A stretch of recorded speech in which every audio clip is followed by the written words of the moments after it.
नमस्कार, आप देखना शुरू कर चुके हैं अनोखी आवाज और मैं हूं आपके साथ अनुष्का।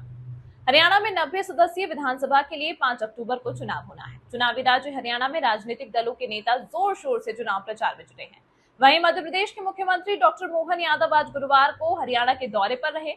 यहाँ भिवानी में वे भाजपा प्रत्याशी घनश्याम सर्राफ के समर्थन में चुनाव प्रचार किया। इस दौरान उन्होंने कांग्रेस और विपक्ष पर जमकर हमला बोला।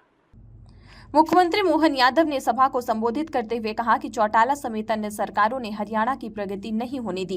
किसानों को पहली बार मोदी सरकार में किसान सम्मान निधि मिली। हरियाणा की धरती पर कांग्रेस या अन्य दल आए तो उन्होंने यहाँ के लोगों को वापस आपस में लड़ा दिया, लूटा और खसोटा। कांग्रेस सरकार में सीमा पर पाकिस्तानी सिर काट कर ले जाते थे, लेकिन कांग्रेस पाकिस्तान से बदला तक नहीं लेती थी। अब मोदी सरकार ने पाकिस्तान की अक्ल ठिकाने लगाने का काम किया है। मुख्यमंत्री ने चुनावी सभा के दौरान कहा कि श्री कृष्ण ने 5000 साल पहले कंस को कुर्सी से हटाया, लेकिन खुद कुर्सी पर नहीं बैठे। आज यहाँ उनके ही वंशज बैठे हैं। हम भगवान की जयकार करते हैं तो विरोधियों के पेट में मरोड़ उठता है। सीएम ने कहा कि हम धर्म की बात नहीं करेंगे तो क्या अधर्म की बात करेंगे। कांग्रेस पर निशाना साधते हुए मोहन यादव ने कहा, कांग्रेस दुर्भाग्यशाली है।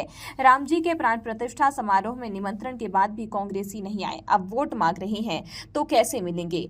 सीएम मोहन यादव ने कहा कि हम अपने बच्चों को देश पर कुर्बान करते हैं। हर कोई देश किसी न किसी पर आक्रमण करना चाहता है, किसी न किसी पर अपना आधिपत्य स्थापित करना चाहता है, लेकिन एकमात्र भारत सबको साथ लेकर चलता है। उन्होंने कहा, खुद के बच्चे को काल के लिए दे दो, दूसरे बच्चे को पालने का काम नंद बाबा ही कर सकते हैं। सीएम मोहन ने कहा कि कम्युनिस्ट वाले तो धर्म को मानते ही नहीं, भगवान राम कृष्ण को मानते ही नहीं। कम्युनिस्ट विचारधारा देश की विरोधी विचारधारा के साथ रहती है, वहीं पश्चिम बंगाल में अलग ही विचारधारा चलती है।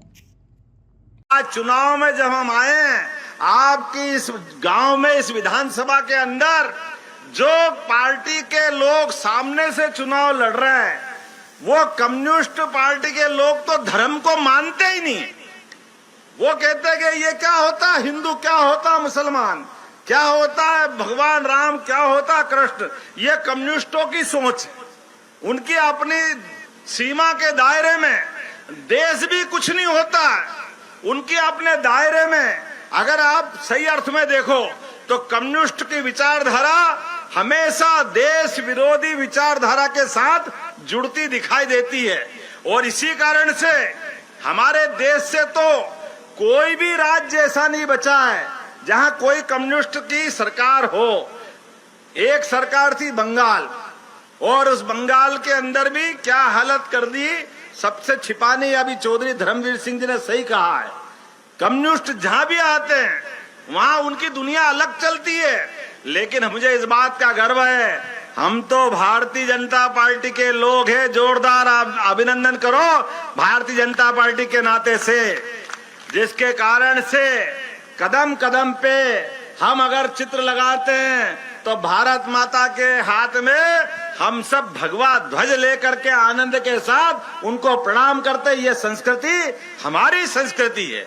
हम अपने बच्चों को इस देश की सीमाओं पे कुर्बान करके उसका प्रतीक चिन्ह बना करके आने वाली फिर पीढ़ी तैयार करने का संकल्प लेते हैं। ये हमारी संस्कृति है, ये राम और कृष्ण की संस्कृति है। हमें इस बात का गर्व है। देश दुनिया की ऐसी ही अन्य खबरों को देखने के लिए जुड़े रहें अनोखी आवाज के साथ।